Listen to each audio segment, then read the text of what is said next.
சொல்லுங்க. நீட் விலக்கு தருவோம்னு சொல்ல வைக்க முடியுமா? மும்மொழி திட்டம் கிடையாதுன்னு சொல்ல வைக்க முடியுமா? தேசிய கல்விக் கொள்கை என்கிற காவிக் கொள்கையை தமிழ்நாட்டில் செயல்படுத்த மாட்டோம்னு உங்களால் சொல்ல முடியுமா? நீண்ட காலமா முகாமில் இருக்கக்கூடிய இலங்கை தமிழர்களுக்கு குடியுரிமை தருவோம்னு சொல்ல வைக்க முடியுமா? சிறுபான்மையினருக்கு எதிரான பொது சிவில் சட்டம், வக்ஃப் திருத்த சட்டம், குடியுரிமை திருத்த சட்டம் ஆகியவற்றை திரும்ப பெற வைக்க முடியுமா?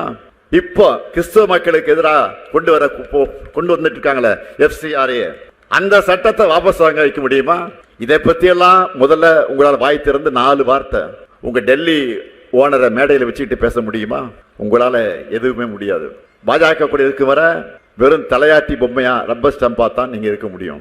அதனால உங்களால ஒரு நாளும் ஜெயிக்க முடியாத வீண் சவால்களை நிறுத்துங்க.